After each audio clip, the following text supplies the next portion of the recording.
Originally, this video is going to be comparing the Etha 3 to the CS3, but I keep wondering to myself, is there really even a point to buying these high-end guns? The first time I remember the question really kind of coming up was with the Smart Parts Ion. When the Ion was released in 2005, it changed paintball.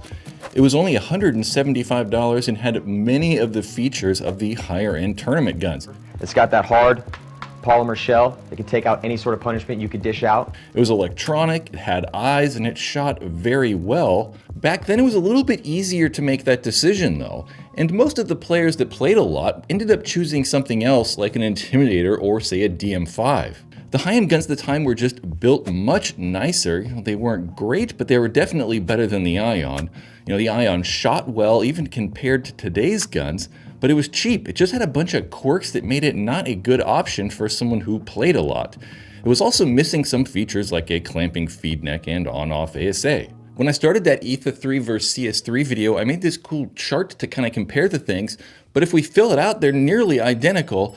And the CS3 is 3 times the price of that Etha 3, and shouldn't it be better? Back when the Ion was released, high-end guns did 2 things a lot better. They were much more reliable and more capable at high rates of fire. In 2005, everything was shooting fast. Most people were playing in semi-auto, uncapped, or using 15 balls a second and ramping. And because those higher-end guns were higher quality, they were just more reliable in general, and especially at those high rates of fire. When you got the Ion shooting fast, it could run into some problems at those, 20 balls a second rate of fire. Since the Ion was released, we've really kind of only seen marginal improvements in the way most guns shoot. And really, the CS3 doesn't really shoot all that much better than the Ion. But we have definitely seen reliability improve a lot. Whether it's with $100 paintball guns or $1,700 guns, reliability has gotten better all across the board. If you ask me, the main things contributing to that improved reliability is going to be manufacturing. Yeah, we have companies that improved their bolt designs and have better regulators now, but it's really the manufacturing that's gotten quite a bit better. And we no longer have these guns that just don't work for some random reason. Everything just works. It's not like in 2005 they couldn't have made guns better. They just would have cost $4,000.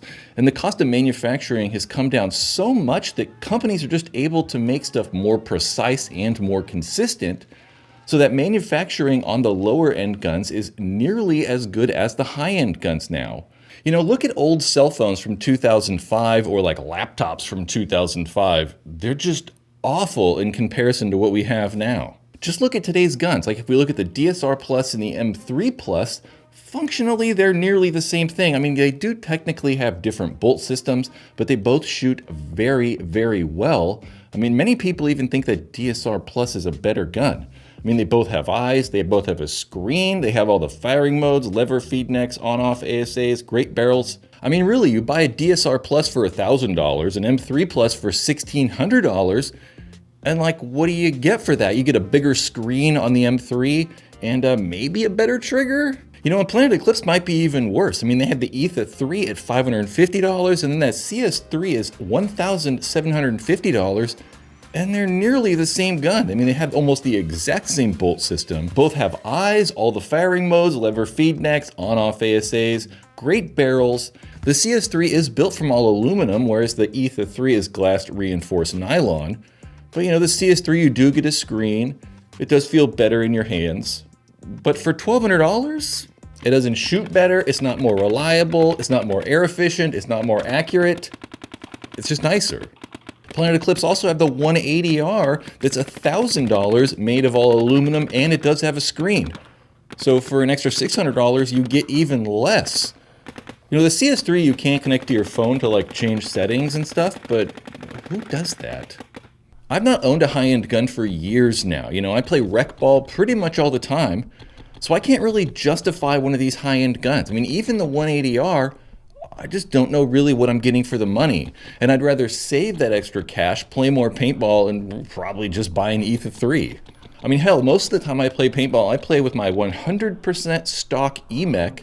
And a 180R with a mechanical frame would be nicer, but as the years go by, it's just gotten harder and harder and harder to justify these high-end guns or say why they're better or really anything. It's just difficult because these lower end options, these mid-range options, have gotten so good. But that's a good thing, I think, for paintball, right? Because you don't have to go spend $1,500 on a paintball gun like when I started. You can spend $500 and get something that competes just as well as those $1,700. It's still hard for me to say $1,700.